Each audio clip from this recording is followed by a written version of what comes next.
নমস্কার, আপনাদের আবারও স্বাগত এস বাংলা ডিজিটাল চ্যানেলে। আমরা আজ যে বিষয় নিয়ে আলোচনা করব সেটা হলো প্রাইভেট স্কুল। আমরা জানি বর্তমান সময়ে বিভিন্ন বাজারে আনাচে কানাচে বিভিন্ন জায়গায় কিন্তু প্রাইভেট স্কুল ভরে গিয়েছে। অনেক ক্ষেত্রে দেখা যায় ইংলিশ মিডিয়ামের নামে এই স্কুলগুলো শুরু করা হলেও কিন্তু সেই স্কুলের মধ্যে ইংলিশ মিডিয়াম সেইভাবে প্রচলিত হয় না। এছাড়াও এই সকল বিদ্যালয় যেগুলো রয়েছে বা স্কুল যেগুলো রয়েছে সেগুলো নিয়ে কিন্তু বিভিন্ন অভিভাবকদের বিভিন্ন ধরনের অভিযোগ কিন্তু দীর্ঘকাল ধরেই রয়ে গেছে।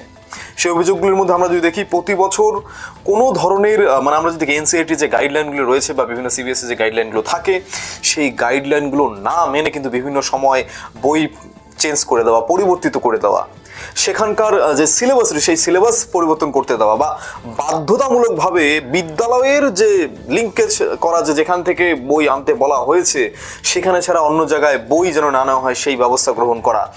অনেক সময় স্কুলের তরফ থেকে চেন মারফত সেখানকার পোশাক আশাক, সেখানকার বাচ্চাদের ব্যাচ, বাচ্চাদের জুতো, বাচ্চাদের ব্যাগ, সব ধরনের যে এই যে একটা র্যাকেট যে চলার একটা বিষয়, সেই খবর কিন্তু বারবার উঠে আসে অনেকের সামনেই। এবং এখানে কিন্তু মাত্রাতিরিক্ত ফিস এবং সেই ফিস হজম করে অনেক সময় দেখা যাচ্ছে যে বিভিন্ন বিদ্যালয়গুলিতে ছাত্রছাত্রীদের পড়াশোনার যে আছে সেই পড়াশোনার যে গুণমান, সেই গুণমানের দিকে হয়তো বা নজর দেওয়া হচ্ছে না। এই সকল বিভিন্ন অভিযোগ কিন্তু রয়ে গিয়েছে এবং সেই সকল অভিযোগ যেগুলো রয়েছে সেগুলো নিয়ে যে ধরনের চর্চা হওয়া উচিত আমাদের সমাজে, সেই চর্চা কিন্তু হচ্ছে না। এবং এখানে যদি আমরা আরো লক্ষ্য করি, আরো কিছু কিছু সমস্যা কিন্তু এদের রয়েছে।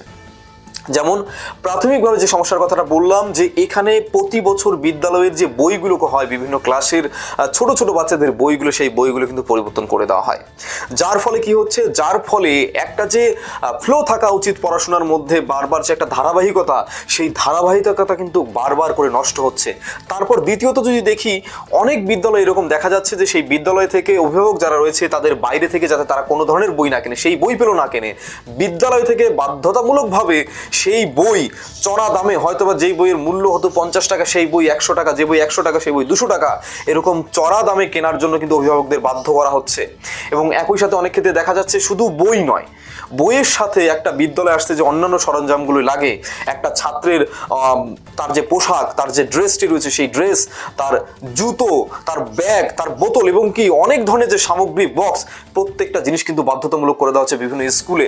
এবং সেই স্কুলগুলির যে বাধ্যতামূলক নীতি, সেই নীতিগুলোকে কিন্তু যারা গার্জিয়ান রয়েছে সেই গার্জিয়ানকে কিন্তু বাধ্যতামূলকভাবে মানতে হচ্ছে। তারা কিন্তু বাধ্য হচ্ছে এই যে বেআইনি আমরা বলতে পারি বা অস্বাভাবিক যেই মানদণ্ড বিভিন্ন বিদ্যালয় দ্বারা নির্ধারিত করা হচ্ছে, যেটা হয়তো বা সিবিএসই বা এনসিইআরটি যে ধরনের গাইডলাইন আসে সরকারের তরফ থেকে, বা প্রাইভেট স্কুলগুলোর যে গাইডলাইন যারা যেখানে রেজিস্টার প্রাপ্ত, সেই গাইডলাইন কিন্তু অনেক ক্ষেত্রে মানা হচ্ছে না। এই নিয়ে কিন্তু বিভিন্ন সময় সমাজের বিভিন্ন শ্রেণীর লোক, বিশেষ করে শিক্ষা মহলের অনেকেই কিন্তু সরব হয়েছেন। কিন্তু সরব হওয়ার পরেও দেখা গেছে এই যে বিষয়গুলি, সেই বিষয়গুলি কিন্তু এখনো কমার নাম করেনি। তো এই বিষয় নিয়ে কিন্তু আমাদের চ্যানেলে আমরা একটা বিশিষ্ট আলোচনা করতে চলেছি। আমরা এই বিষয় নিয়ে যে সচেষ্ট ব্যক্তিরা রয়েছেন, যারা এই বিষয়টাকে ঠিক করতে চান, যারা এই বিষয় নিয়ে দীর্ঘদিন ধরে চর্চা করে আসছেন, তাদেরকে নিয়ে কিন্তু আমরা আগামী সপ্তাহে আমাদের এই চ্যানেলে বা আমরা বলতে পারি আপনাদের এই চ্যানেল এস বাংলা ডিজিটালে কিন্তু একটা প্রতিবেদন নিয়ে আসতে চলেছি।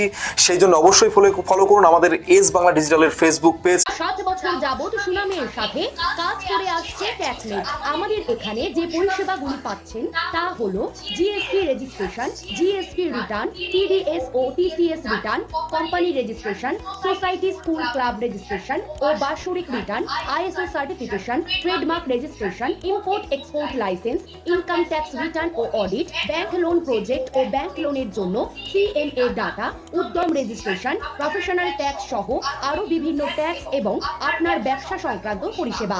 তাই যে কোনো কাজের জন্য শীঘ্রই যোগাযোগ করুন আমাদের সাথে। আমাদের ঠিকানা ট্যাক্সমেট দিনহাটা, আস্থা নার্সিং হোমের পাশে, জলের ট্যাঙ্কের বিপরীতে। যোগাযোগ নম্বর 8250435339।